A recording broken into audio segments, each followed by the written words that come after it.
안녕하세요. 절대값TV의 명품 PD 한PD입니다. 최근에 또 서울 수도권 시장이 또 급등한다는 분위기가 나오고 있어요. 여러 전문가들이 얘기했고 유튜브에서도 전문가들이 6월 이후 그 보유세, 재산세를 내고 그게 해결되고 급매물이 소화되면 6월 이후에 급등할 우려가 있다. 자, 최근에 전세값이 서울시장이 상반기에는 안정이 되어 있었어요. 자, 그런데 예를 들어 이제 재건축이 되면서 매실 주택이 나오면서 그 대규모의 그 매출이 나오면서 전세도 물건이 이제 빠지기 시작하고 전세 가격도 조금씩 움직이는 것 같아요. 자, 이제 그것보다는 이제 문제가 뭐냐면 지난 시간에서도 얘기했지만 서울의 재건축 시장이 신고가를 내고 있다라는 게 문제죠. 자, 서울의 강남의 재건축 시장이 또란 한 채로 먼저 이제 치고 나갔고, 자, 그 다음에 그게 송파, 그 다음에 노도강, 금강구. 자, 이제 금강구 6억 이상의 대출 규제를 하겠다. DSR 40%를 적용해서 대출 규제를 하겠다고 하니까 금강구까지 갔고, 자, 그 전에 이제 이 수도권의 아파트들, 동두천, 시흥, 안산, 수원, 외가, 자, 이 전 지역으로 이 가격이 계속 상승세를 유지하고 있다라는 거죠. 자, 우리가 아파트의 상승이냐 하락이냐라는 것을 정확히 알기 위해서는 그 시계열이 가장 중요한 거예요. 시계열이.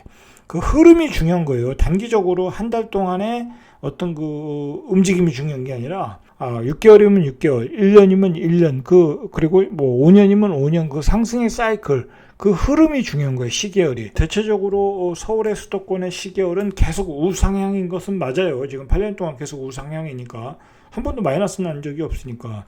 자, 그러다가 작년부터 이제 대책들이 나오면서 세금 폭탄 때리면서 상승의 속도가 늦춰졌던 거죠. 이게 가격의 추세가 꺾인 게 아니라 상승의 추세가 늦춰졌는데 그 속도가 다시 빨라졌다라는 거예요. 최근에 그 4월 달에 흐름을 보니까 4월 달에 그 나오는 부동산원에서 나오는, 그리고 KB 리브원에서 나오는 그런 시계열 흐름을 보면 상승의 속도가 빨라졌다라. 자, 그런데다가 이제 계속 전문가들은 6월 이후에 가격이 또 한 번 요동칠 수 있다라는 이제 경고를 보내고 있고, 자, 그런 근거가 바로 이제 공급량 부족이잖아요. 결정적으로 이것은 부동산 시장에서 어쩔 수가 없어요. 만약에 공급량이 모자르다고 하면 전세 가격이 올라가고, 전세 가격이 올라가면 이제 그 불안한 대기자들이 매수를 하고, 자, 이런 시스템으로 가는 시장이기 때문에 현 유통시장에서 공급량이 부족한 것은 어쩔 수가 없다. 정부는 공급량이 충분하다고 그러는데 원룸 다세대, 자, 그런 것 가지고는 이 아파트의 시세를 잡을 수도 없고, 그리고 미래의 공급량을 가지고 현재의 아파트 그 상승의 흐름을 막을 수는 없는 거예요. 자, 이게 문제라는 거예요. 그런데다 또 문제가 되는 게 뭐냐면 기대감이라는 게 있잖아요. 지금 기대감. 자, 이 기대감이 너무나 충만한 거야. 왜냐면 너무 저금리이고 지금까지 학습 효과로 봐서 집값은 또 계속 오르고, 그것도 기대감을 키워준 게 뭐냐면 정부가 규제를 하면 집값이 오른다라는 그런 어떤 공식이 생겼어요. 실제로 또 그랬고, 결국 자, 이거 보세요. 지금 최근에 이제 거래된 것을 그 작은 계획서라는 걸 요즘 내지 않습니까? 거래가 되면 그 부동산 거래 신고를 할 때 작은 계획서를 내요. 이거 아주 철저하게 검증을 받아야 돼요. 자, 근데 그걸 작은 계획서를 보니까 서울에서 주택을 구입한 사람의 52%가 전세를 끼고 사더라는 거예요. 전세를 끼고 갭 투자를 했다라는 거예요. 이게 투자로서의 갭 투자도 일부 있지만 대부분이 이제 무주택자나 교체 매매 하시는 분들이 이제 사셨겠죠. 미리 전세가 끝나면 내가 들어가야 된다. 자, 그리고 임대차 보호 3법 때문에 갱신 기간이 길다 보니까 전세입자를 내보내고 또 들어갈 수도 없어요. 요즘은. 자, 그런 어떤 규제 때문에 결국은 임대차 보호 3법 때문에 전세 가격이 폭등하고, 전세 가격이 받쳐주니까 또 갭 투자가 또 들어오고, 자, 이런 악순환을 겪고 있다. 자, 결국은 그런 그 좌파 정부의 규제가 들어오면 집값은 올라갈 수밖에 없다. 자, 이게 공식이 되고 기대감을 주는 거예요. 그러니까 매물을 안 내놓는 거야. 이게 문제라는 거예요. 우리가 이번에 통계에서 나왔지만 그 좌파 정부를 지지하는 사람은 가난한 사람들이 아니라는 거잖아요. 오히려 강남의 부자들이 더 지지한다는 그 통계도 나왔어요. 자, 그 사람들은 뭐예요? 강남의 부자들은 뭐예요? 좌파가 정권을 잡고 있으면 부동산 가격은 올라간다. 그 정책은 부동산 가격을 올라가는 정책이라는 거예요. 자, 그런데다가 현재 유통 물량을 딱 죽고 있으니까 내놓지 못하게 했으니까 중과세로 집을 내놓지 않는다는 거예요. 집을 내놓는 사람이 지금은 뭐 바보죠, 바보예요. 그런 상황이 됐다라는 거예요. 지금 서울 수도권의 분위기가 심상치는 않다. 그 서울 수도권의 집값이 이렇게 심상치 않은데 우리가 한번 요거를 되새겨 봐야 돼요. 최근에 나온 뉴스인데 연준 뭐 세계 금융시장의 미국 금융시장의 어떤 금리를 조정하는 뭐 미국 금융시장의 금리를 조정하다 보면 뭐 세계의 금융시장은 뭐 줬다 폈다 하는 그런 기관이죠. 연준이 자산에 대한 버블을 경고했어요. 우리가 요거를 아주 가볍게 들어야 될 내용은 아니에요. 가볍게 들을 내용은 아니다. 사실은 예전에 2008년도에 금융위기가 왔을 때 그 전에 미리 그런 사인들이 많았어요. 뭐 어느 순간에 갑자기 금융위기가 온 게 아니라 뭐 이건 그 증권사 다니는 전문 애널들이 다 얘기하는 이야기예요. 다 자기들도 계속 그 나쁜 징후들이 쌓이는 것을 감진했다라는 거예요. 감진했다. 그런데 그게 뭐 당장 오겠느냐. 그러다가 이제 2008년 금융위기가 온 거예요. 자, 이번도 마찬가지예요. 이번에 요즘에 최근에 버블이 쌓이고 뭐 어떤 그 코인 시장에서의 광풍이 불고 자, 이런 게 사실은 정상이 아니잖아요. 지금 집값도 사실 정상이 아니잖아요. 예전에 10억이면 뭐 부자였어요. 10억짜리 집을 가지고 있으면 부자였고 10억이면 뭐 경제적 자유까지 누렸고 2013년만 해도 2013년 14년만 해도 10억이면 예를 들어서 건물도 샀어요. 뭐 세가 뭐 한 400만 원짜리 정도 나오는 그런 그 건물도 샀어요. 저 서울에서 그것도 서울에서 샀단 말이에요.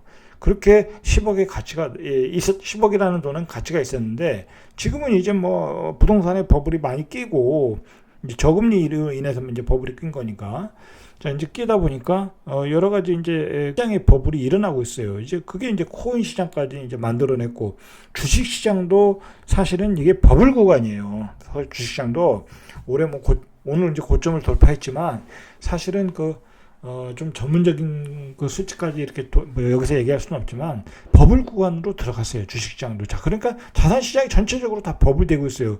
그 미국의 주식시장도 분명히 버블이고 자, 그러니까 이 연준이 자산에 대해서 버블 경고를 내린 거예요. 연준은 인플레를 막아야 되니까 부동산에서도 버블이 오고 그 다음에 미국의 주식시장에서도 버블이 오고 미국의 연준이 계속 그 비난을 하는 게 코인 시장이에요. 제가 보기엔 미국의 연준은 그 달러의 가치를 그 지켜야 되는 어떤 기관이다 보니까 이 코인의 광풍을 달갑지 않게 보는 거야. 그러니까 이 코인의 광풍이 불면 여지없이 이 공격의 칼이 날라오는 거예요. 그러면서 이 연준이 자산의 버블이 근거했다. 우리가 이제 이 시점에 이것도 기억을 해야 된다. 쉽게 말해서 이제 평균이라는 게 종말이 된 거예요. 이제 이건 조금 복잡한 얘기인데 이게 이번에 자산 시장의 버블을 통해서 뭐 하루아침에 코인으로 막 몇백억 버신 분도 있고 몇십억 번 젊은 청년도 있고 주식으로 뭐 또 몇십억 버신 분도 있고 전혀 돈을 못 본 사람도 있고 아파트 때문에 뭐 몇십억의 자산을 만든 사람도 있지만 아파트 도저히 청약을 할 수 없을 정도로 분양가가 올라가서 그냥 그 전세로 사시는 분도 있고 양극화가 일어났다는 거야. 그러니까 이 버블로 인해서 이 평균 중산층이 다 사라지고 있다라는 거야. 이 연준에서 걱정하는 것은 바로 이 평균의 종말이에요. 이게 사라지면 이게 사실 이런 양극화가 일어나면 세계적으로 이게 전쟁이 일어나고 혁명이 일어나고 그렇게 되는 거예요. 이게 문제가 있는 거예요. 자, 연준에서 이야기하는 게 뭐냐면 딱 그 지적을 했어요. 아케고스 사태. 이게 그 우리나라 그 출신의 펀드 매니저죠. 이거 몇 조씩 그냥 헤지 펀드인데 몇 조씩 차입을 해가지고 뭐 5배, 6배, 10배 막 그렇게 차입을 해가지고 무리하게 주식을 사서 그 반대매매 나가는 사건이잖아요. 자, 이런 사건들. 대출 행태 이런 것들이 이 미국의 주식시장에서 일어나고 있다라는 거예요. 일어나고 있어서 이런 사건이 터진 거다. 이런 게 우려가 된다라는 거야. 금융시장이 안 좋아지고 주식시장이 어느 순간 안 좋아지고 경기라는 건 사이클이 있으니까 뭐 경기가 안 좋아질 수 있잖아요. 안 좋아지면 경기 순환주는 요즘 뭐 최근에 이제 막 철강주가 올라가고 막 그랬잖아요. 건설주가 올라가고 경기가 좋아질 거라고 예상을 해서 올라갔지만 경기 순환주는 또 떨어지면 올라간 만큼 떨어지는 게 또 경기 순환주예요. 그러니까 연준에서 걱정을 하는 거야. 경기가 나빠지면 주식이 폭락할 수 있다. 그렇지 않습니까? 미국의 주식들도 뭐 경기 관련주들이 얼마나 많습니까? 자, 그러면 아키고스 사태나 헤지펀드 차익 거래로 위험이 올 수 있다라는 거예요. 자, 그래서 그런 버블의 징후가 보인다. 연준이 경고하고 있는 거예요. 자, 그래서 이 레이얼 브레이드라는 연준의 이사가, 여기 이사들이 많으니까 경기 하강에 대비해서 자본 확충을 해라. 이게 뭔 얘기겠어요? 경기 하강에 대해서 자본 확충에 대비하라는 얘기는 가지고 있는 주식을 팔든지 부동산을 팔든지 라는 얘기예요. 이렇게 경고를 보내는데도 불구하고 주식시장이 계속 올라간다든지 부동산 시장이 계속 올라간다든지 하면 금리를 올리겠다라는 얘기잖아요. 테이퍼링도 하고 테이퍼링을 거쳐서 금리를 올리겠다라는 얘기잖아요. 자, 이러한 얘기가 나왔다. 이제 우리는 그 나쁜 징후들을 받고 그 세계 금융시장에 그 주도권을 쥐고 있는 연준이 이야기를 하고 있잖아요. 자, 그러니까 대비를 해야 되는 거예요. 대비를. 요즘에 이제 막 계속 그 헤지펀드들의 무리한 차입이라든지 그다음에 비트코인을 이용한 어떤 파생 상품이라든지 헤지펀드의 무리한 베팅, 연준이 이제 이런 걸 본 거예요. 자, 이런 것 때문에 이 보고서에서도 얘기를 했어요. 신흥국발 위험이 미국에 전염될 가능성이 있다. 자, 이 얘기는 뭐예요? 급격하게 그 달러가 신흥국에서 빠져나갈 수 있다는 거잖아요. 자, 그러니까 연준이 그게 미국의 경제에 영향을 끼칠 수 있다는 거예요. 자, 그러니까 우리도 그런 거에 대비를 해야 돼요. 미국의 달러들이 우리나라 주식시장에서 나간다. 그건 결국은 금리가 올라가는 거예요. 자, 금리가 올라가면 지금까지 그 부채로 쌓았던 그 우리 그 자산 시장, 아파트 시장, 지금까지 상승했던 그런 가격들이 빠질 수가 있다라는 거예요. 빠질 수가 있다. 왜냐면 지금 그 엄청나게 오른 가격들이 다 뭐로 올라갔겠어요? 다 대출로 올라간 거예요. 대출로. 자, 최근에 아파트 시장을 보면 꼭지가 아니냐라는 말을 많이 하지 않습니까? 꼭지가 아니냐. 자, 그리고 이게 꼭지가 아닐 수는 있지만 최소한 부동산 세계에서 어떤 고수급 되는 사람들이 이 이야기는 뭐 제 의견도 마찬가지지만 상승의 마지막 폭발이라고 할까요? 자, 지금은 그런 타임이에요. 마지막 정점을 가는 타이밍이에요. 이번에 이제 만약에 이제 가격이 급등할 때 추격 매수하면은 이제 꼭지에 물릴 수도 있다라는 얘기예요. 뭐 그것에 대해서는 별 이견이 없어요. 어떤 전문가급에서도 만약에 이번에 가격이 또 폭등을 한다. 뭐 지금 가격이 정점이라는 얘기는 아니지만 여기서 가격이 또 급격하게 올라간다. 그러면 그건 분명히 휴증이 있을 거라는 거예요. 그거에 대해서는 의견이 없다. 자, 요즘에 가격이 너무 많이 올라가지고 이거 보세요. 이거 수도권 외곽도 이제 뭐 그 구축의 아파트 말하는 거잖아요. 20년 아파트, 20년 이상 뭐 15년, 20년 이상 아파트도 8사 기준으로 뭐 6억에서 8억이에요. 6억에서 8억. 이거 예전에 강남의 아파트 가격이었어요. 자, 뭐 부천 같은 경우도 구축. 자, 6억 중반대에서 7억에 7억. 자, 이렇게 이 구축이라는 건 거의 뭐 20년 이상 된 아파트예요, 이거. 부천. 뭐 굉장히 서울하고 멀잖아요. 자, 이런 아파트도 이제 6억 중반에서 7억이라는 거예요. 이게 사실 뭐 자, 이렇게 가격이 비싸다라는 거예요. 자, 그리고 보십시오. 이게 지금 상승이 2013년에서 21년이면 거의 한 8년을 올랐어요. 8년. 상승 기간이 너무 길었다. 자, 이렇게 길은 데는 저금리의 유동성도 있지만 정부의 규제가 큰 역할을 했다라는 거예요. 큰 역할을 했다. 그러니까 지금 정부는 정신 차려야 돼요. 지금 계속 규제를 가다가 큰일 난다. 또 커다란 버블이 생길 수 있다는 거. 버블이 생기면 그 휴증이 생기겠죠. 결국은 이 버블을 누가 안고 가겠어요? 지금 제일 불안한 세대가 바로 20대, 30대 영끌 세대예요. 나머지 사람들은 다 집을 가지고 있어요. 40대, 50대. 뭐 썩다리 아파트라도 가지고 있지만은 새롭게 시작하는 20대, 30대는 아무것도 모르잖아요. 집값에 대해서도 모르고 어떻게 올랐는지도 모르고 막상 집을 막 사야 되겠고 가격은 올라갔고 지금 못 사면은 영영 못 살 것 같고 자, 그러다 보니까 지금의 영끌 세대들이 가장 불안해하고 있다. 잘못하면 지금 이 6월 이후에 또 급등할 때 이 꼭지를 물을 세대가 바로 이 20대, 30대가 될 수 있다라는 거예요. 피해자가 될 수 있다라는 거예요. 근데 이 20대, 30대가 만약에 거기서 꼭지를 물고 그런다면 굉장히 큰 후유증을 주는 거예요. 왜냐면 20대, 30대는 지금 우리 경제의 핵심, 중추, 허리란 말이에요, 허리. 우리 경제를 앞으로 이 30년 동안 끌고 갈 사람들인데, 그 사람들이 그 꼭지에 잡아가지고, 그걸 또 부채를 갚아나가면서 평생을 산다. 그게 경제가 제대로 이루어지겠습니까? 일이 제대로 이루어지겠냐고요. 그죠? 빚만 갚다가 허덕거릴 수 있다라는 거예요.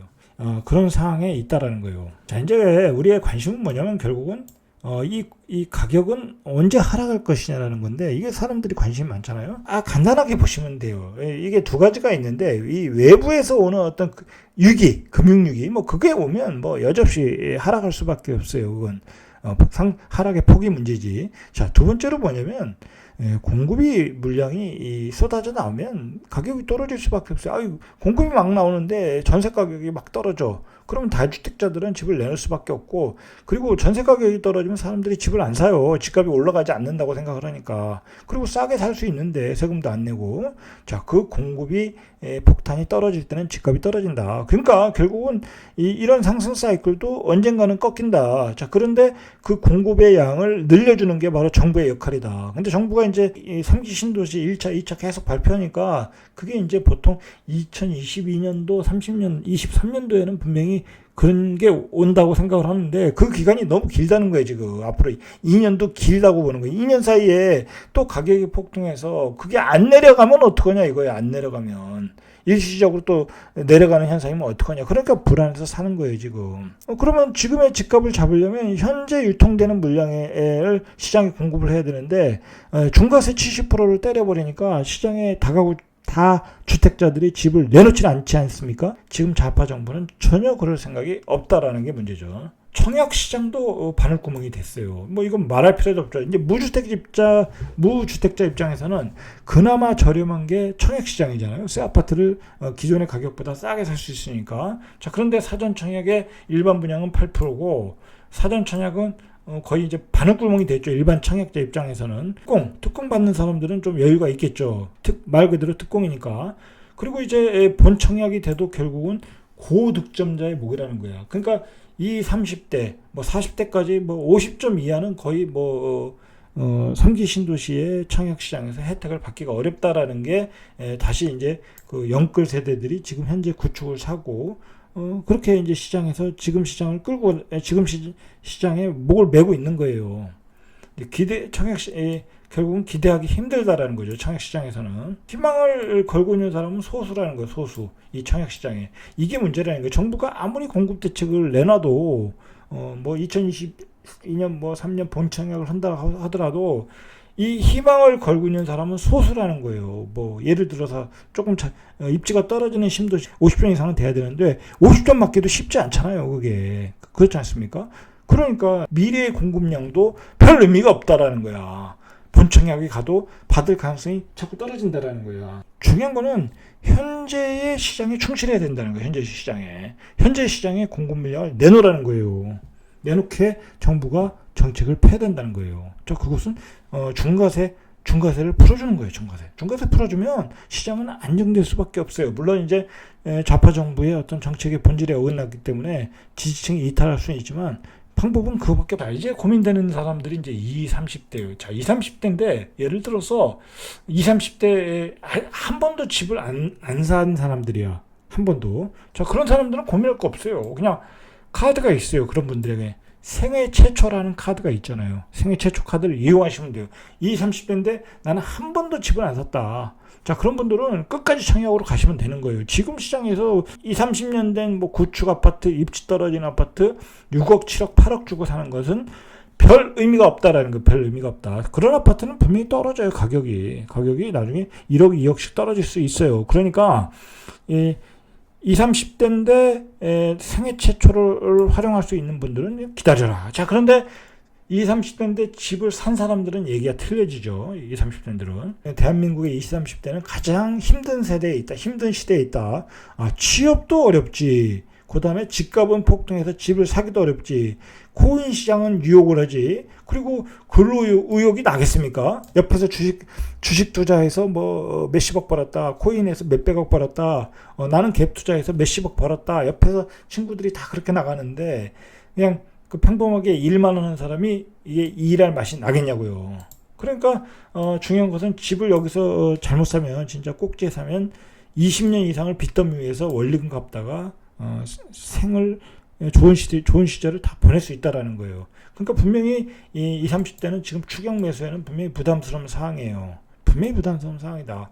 그러나 이제 생애 최초로 집을 살 사람은 생애 최초의 그 청약 카드를 쓰면 된다. 그렇지만 다른 사람들은 이제 고민을 해야 된다. 이 6억 이상의 어떤 그 이상은 또 살 수도 없잖아요. 6억 이상의 썩다리 아파트를 그냥 또 지른다는 게 여기서는 또 후유증이 클 수 있다라는 거예요. 1주택자가 있지 않겠습니까? 교체 매매하시는 분들이 있을 거예요. 이사를 가셔야 되는 분들은 고민할 필요가 없죠. 자기 집값도 올랐고 내가 사야 할 집값도 올랐다고 하면 당연히 그 집을 팔고 다른 집으로 이사 가시면 되는 거예요. 이런 분들은 고민할 거 없어요. 뭐 아직은 어떤 6월 이전이니까. 그러니까 이런 분들은 어떤 사이클을 떠나서 팔아야 할 아파트가 있으면 팔고 하급지에서 중급지로 이사 가시면 돼요. 이제 좋은 지역으로 가라는 거예요. 좋은 지역으로. 중급지에서 고급지로 가면 되는 거고 비역세권에서 역세권으로 가시면 되는 거예요. 이런 기회를 통해서 빨리 가시는 게 좋아요. 그리고 그 도시가 발전하는 그 지역이 어떤 발전해서 상향 요가되는 그런 지역으로 가시면 돼요. 그러니까 1주택자의 집의 교체 매매는 고민할 필요 없다. 지금이라도 당장 실행하라. 라고 저는 이제 추천드려요. 또 고민하는 사람들이 많아요. 이 다주택자들인데 다주택자들은 지금 줄여나가셔야 돼요. 최근에 이렇게 이제 투자자들, 투기하시는 분들 이렇게 동향을 보면 계속 살아다녀요. 자, 저는 어느 정도 그 고수급 되면은 지금쯤이면 줄여나갈 거라고 봐요. 근데 그 늦게 시장에 참여했거나 그냥 투자를 계속해서 그 꿀맛을 보신 분들이 있어요. 투기에서 꿀맛을 보다 보니까 그 꿀맛을 잊지 못하는 거야. 그러다 보면 계속 사게 돼요. 저거 돈 되겠네. 일종의 그 중독이 돼 있는 거야. 사고 팔고에 중독이 되는 거야. 계속 샀다 팔았다 하면 돈이 되니까 계속 벌 것 같죠? 그렇지 않다라는 거예요. 그렇지 않다. 자, 그리고 이게 문제가 뭐냐면 집이 한번 너무 많이 오르면 오른 것 같지만은 호가만 올랐지 거래가 안 돼요. 거래가 안 된다. 그리고 다른 데 볼 거 있어요? 작년에 그 창원을 보세요. 창원 같은 게 용지 아이파크인가? 거기 많이 올랐잖아요. 몇 개 거래되고 11억까지 찍었는데 딱 찍고 하나 찍고 거래 11억 찍고 그 뒤로 거래가 안 됐잖아요. 그러다 최근에 9억 4천인가 그렇게 찍었잖아요. 그렇다는 거야. 집이라는 것은 그 정점이 올라갈 때 바람이 불 때 싹 팔아야지 어느 정도 정점이 딱 찍고 약간 분위기만 꺾여도 거래가 안 되는 게 집이에요. 그런데다가 마찬가지예요. 지금은 기대감 때문에 집들을 다 안 내놓지만 집값이 이 하락 추세로 들어갔다. 이제 집값은 폭락한다고 하면 그때는 거래가 싹 말라버리는 거예요. 길게 볼 거 있어요. 2008년도에 금융위기가 오고 그 8년부터 13년 동안 어떻게 거래됐나를 보시면 아시죠. 자, 그러니까 다주택자들 그러다가 예를 들어 다주택자들이 집을 안 팔고 공급 물량이 터지고 전세가격이 떨어져서 역전세를 만나서 그러다 보면 지금 다 날리는 거예요. 경매를 다 날리는 거예요. 그러니까 지금 좀 덜 비싸게 팔더라도 어깨에 판다고 생각하더라도 물량을 줄여나가셔야 된다는 거예요. 줄여나가야 된다. 그리고 지금은 좌파 정부가 잡고 있기 때문에 이 다주택자로 자산 증식이 어려워. 자, 그리고 지금의 좌파 정부가 어떤 만들어 놓은 정책이 있기 때문에 다른 정권이 들어서더라도 크게 또 그게 바뀌질 않아요. 세금 정책이라는 게 완화는 될 수 있어도. 자, 그리고 과연 지금 좌파 정부가 정권을 내놓겠냐? 그것도 생각을 해보라는 거예요. 생각을 해봐라. 쉽지가 않다. 그리고 추세가 지금은 양극화되어 있기 때문에 자산이 양극화되어 있기 때문에 결국은 부자들한테 세금을 많이 걷어낼 수밖에 없어요. 그걸 걷어내서 중산층 가난한 사람들에게 보편적 복지로 활용할 수밖에 없어요. 그러니까 이 세금 부담이 점차 커질 수밖에 없어요. 재산세든 종부세든. 다주택자들 투자하신 분 투기하신 분들은 그 꿀맛에서 지금 벗어날 필요가 있어요. 그 환상에서 깨야 된다. 자, 그래서 집들을 줄여나가셔라. 그걸 제가 항상 얘기하는 게 이제는 어떤 부동산보다는 이제는 다른 파이프라인을 만들어라. 어떤 자산을 늘릴 수 있는 다른 파이프라인을 만들어라. 저는 제가 뭐 코인을 하라는 얘기는 아니에요. 저는 주식시장이 좋다. 이럴 때는 주식시장. 요즘 주식시장도 잘 가잖아요. 그리고 주식시장은 어느 정도 이렇게 실전 경험만 있고, 그 다음에 공부만 잘 하시면, 뭐 주식시장 어렵다고 하지만은 충분히 수익을 낼 수 있어요. 자, 그런 방향으로 가고, 자기가 또 많은 대로, 그러니까 똘똘한 한 채로 이렇게 정리를 하실 필요가 있어요. 그게 맞다고 봅니다. 저는. 그리고 우리가 요것도 체크를 해야 돼요. 앞으로 이 주택시장에서 수요도 이제 계속 줄어가는 추세예요. 장기적으로. 그럴 수밖에 없어요. 집도 이제 이번 사이클에서 많이 샀고, 많이 매수했고, 그리고 이제 많은 주택을 자식들에게 다 증여를 했어요. 그러니까 살 수요가 줄어드는 거예요. 수요가. 그리고 이제 가격이 여기서 또 폭등을 한다. 올라가면, 이제 가격이 올라가면 아까도 얘기했듯이 거래가 안 돼요. 될 것 같죠? 그냥 호가만 그런 거예요. 호가만. 그냥 정체가 되는 거예요. 거래가 안 된다. 가격이 올라가면 매수 수요가 확 줄어든다. 이거죠. 자, 그리고 삼지 신도시로 뭐 정부 입장에서는 뭐 200만 가구, 뭐 전국적으로 200만 가구죠. 자, 200만 가구를 공급받겠다고 하잖아요. 그러니까 청약으로 대기하는 수요도 많아졌다라는 거예요. 자, 그리고 시장이 이제 이제 연준에서 말하는 버블이 터지고 그러면 시장이 하락한다고 하면 이 기대감으로 추세 전환이 딱 돼버리면 시장에서 매물이 쏟아져 나오고 거래가 안 돼요. 거래가 안 돼. 그리고 이 집이라는 건 액수 자체가 크기 때문에 그 가지고 있는 사람도 너무나 부담스러운 거야. 이자라든지. 그러면 금 매물로 내놓을 수밖에 없어요. 올라간 만큼 떨어질 수도 있는 거예요. 집이라는 게. 자, 이런 걸 염두에 둬야 된다. 자, 상승의 기대가 됐으니까 지금 매물이 없지만 하락의 기대로 바뀌어버리면 이제 집값은 매물이 쏟아져 나올 수 있다는 거. 이제 우리가 중요한 거는 뭐냐면 이 하락의 추세로 바뀐다라는 것을 징후를 파악해야 돼요. 징후. 그게 중요한 거야. 이 주택 시장도 하락의 징후가 있어요. 그 징후들을 하나하나씩 우리가 모아 나가야 되는 거예요. 그래서 이게 추세가 잘못하면 바뀔 수 있다. 자, 예를 들어서 이건 예를 드는 거예요. 대구가 미분양이 조금 난다는 얘기가 들리잖아요. 그러면 대구도 이제 공급강에 들어가면 대구 시장부터 또 무너질 수도 있는 거예요. 그리고 창원, 요즘 신문에 나온 기사에 의하면 창원의 아파트가 거래가 안 돼요. 그 용진 뭐 아이파크니 뭐 유니시티인가요? 그런 데 보세요. 작년 거래되고 그 뒤로 거래가 안 됐어요. 거래가. 최근에 한두 건 거래되고 거래가 안 됐어요. 12월 이후로는. 자, 그 거래가 안 됐다는 건 뭐예요? 가격은 높고, 살 사람은 없다라는 거예요. 살 사람은 없다. 그러니까 이게 급매물이 나오는 거죠. 이런 게 하락의 징후예요. 이런 게 확산되면 이제 추세가 바뀌는 거예요. 추세가 바뀌는 거예요. 그리고 서울 수도권에서 공급 물량이 풀리면 이제 추세가 바뀌는 거예요. 일부 지방 시장에서는 그런 하락의 징후가 나타나는 거예요. 나타나고 있다. 그리고 이제 예를 들어서 이제 금리도 인상하고 뭐 공급 물량이 증가하고, 자, 이제 요번에 또 만약에 가격이 또 폭발해서 버블 구간에 진입을 했다. 자, 이런 모든 것들을 하락의 징후라는 거, 하락의 징후. 자, 우리는 그런 하락의 징후에 대해서 하나씩 체크를 하고 대비를 해야 된다는 거예요. 대비를 해야 된다. 그러면 지금은 그러한 징후들이 있는가 우리가 보자는 거예요. 자, 어쨌든 아까도 말했듯이 분명히 지금은 상승의 마지막 단계라는 거예요. 그러니까 이것도 징후죠.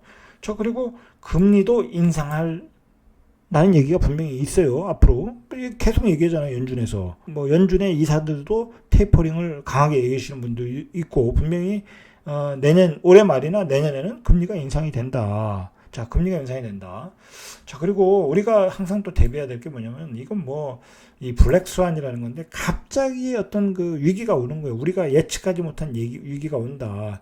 그 예측하지 못한 위기가 사실은 아니에요. 2008년도 그런 징후들이 보였다라는 거잖아요. 지금도 마찬가지죠. 제가 보기엔 미국의 금융시장도 이제 버블 구간인데, 그 버블 구간에 뭐로 올렸냐 이거야. 결국은 무리한 헤지펀드들의 무리한 차입 아니겠습니까? 무리한 대출 아니겠습니까? 뭐 헤지펀드만 그렇게 대출 받았겠어요? 개인도 그렇고 우리 일반인들도 우리 시장에 참여할 때 다 마통 만들어서 했잖아요. 지금은 그러니까 이 자산 시장은 뭐 코인이든 부동산이든 뭐 주식이든 전부 다 그냥 은행에서 대출 받아가지고 우리가 투자를 하고 있는 거예요. 자, 그런 그 무리한 차입에 의해서 버블이 낀다는 것 자체가 어떤 징후로 봐야 된다.